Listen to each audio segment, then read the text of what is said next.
Halo, selamat datang kembali di channel YouTube Dezan. Untuk kali ini kita udah di series keempat, series HTML. Nah, di series HTML ini kita akan membahas apa saja tag-tag yang boleh masuk di head dan apa saja tag-tag yang boleh masuk di body.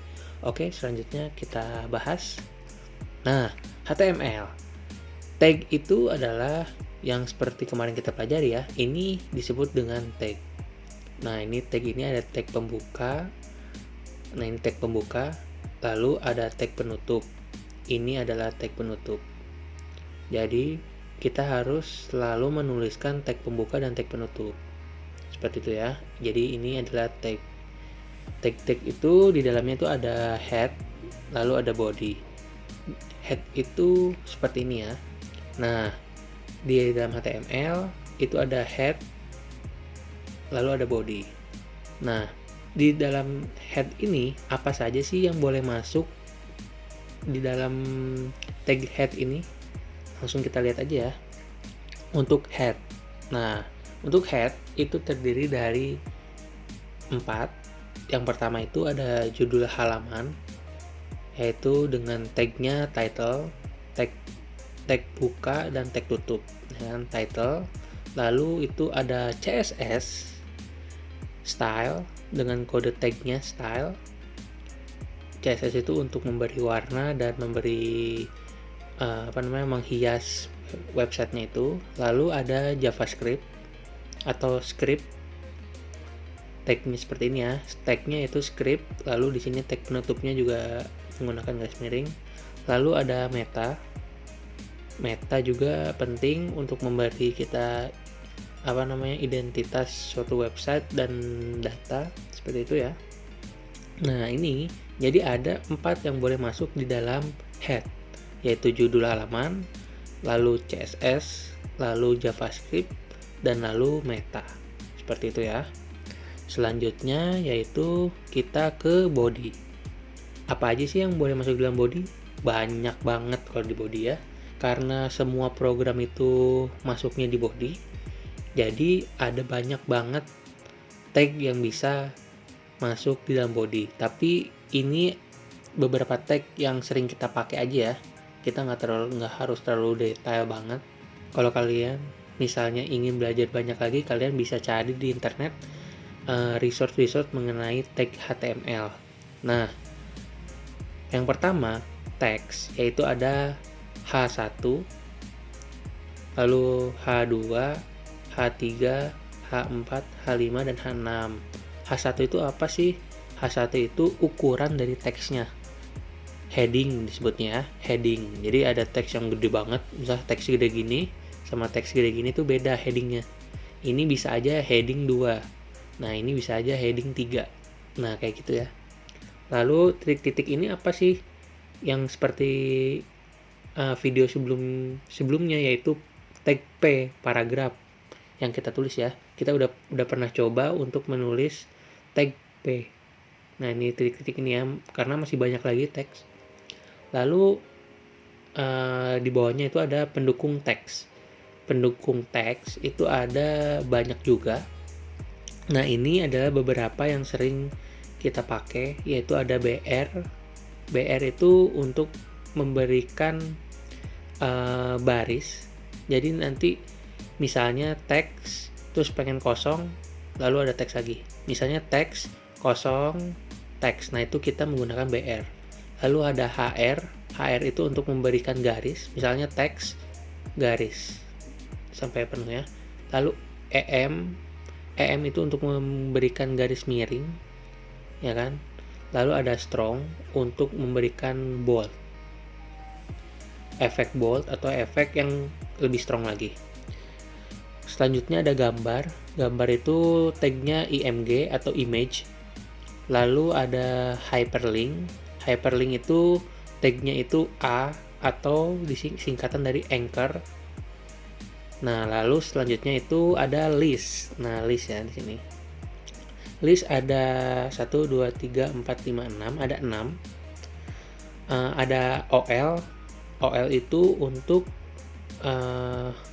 menuliskan list yang terurut atau order list. Jadi ini singkatan dari order list. Nah, kalau UL itu untuk menulis list yang tidak terurut atau titik-titik ya, titik-titik, kotak, bulat gitu. Nah, itu menggunakan UL. Artinya UL itu unordered list ya. Unordered list artinya. Lalu ada LI. LI itu untuk menuliskan listnya. LI itu namanya singkatan dari list item. Lalu ada DL. DL itu artinya deskripsi list ya. Deskripsi list. Lalu ada DT. DT itu ada deskripsi table. Lalu DD itu deskripsi itemnya. Seperti itu ya. Oke, selanjutnya itu ada table. Wah, ini juga ada table. Ada table, ada T-head dan T-body. Ini untuk membuat table. Lalu ada form juga. Di dalam body bisa menuliskan form, input, select, dan button. Bisa menambahkan button ya. Lalu di dalam body juga ada script atau JavaScript, bisa kita masukkan di sini. Lalu ada juga object, dan lalu ada grouping. Ada div dan span. Oke. Selanjutnya juga ada ini. Ini apa sih? Komentar Anda. Jadi kalau misalnya kita yang namanya coding, itu biasanya saya pribadi itu suka menaruhkan komen. Alasannya kenapa kita taruhkan komen? Nah, komen ini tidak akan mempengaruhi coding. Jadi komen ini hanya sebagai pengingat aja. Misalnya ada lagi ngerjain HTML nih, banyak. Nah, ini kita kasih tahu nih komentarnya. Ini adalah bagian untuk membuat halaman login dan lain-lain. Nah, itu kita berikan komentar di sini. Alasannya adalah biasanya kan kita banyak kan. Nah, itu kalau misalnya udah sebulan 2 bulan biasanya udah lupa tuh itu tuh bagian yang mana sih. Nah, itu oh iya ini bagian login, oh iya ini bagian ini. Jadi jangan lupa kita kasih komentar apabila konten itu sangat penting ya. Nah, selanjutnya struktur dari penulisannya.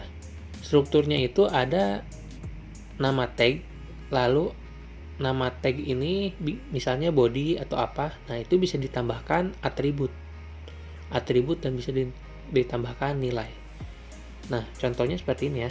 Nah, body itu nama tagnya, lalu kita masukkan misalnya BG color. BG color itu artinya untuk background ya. Jadi atributnya itu background, warna background, lalu nilainya atau value-nya blue. Jadi di sini kita memerintahkan di dalam body ini kita perintahkan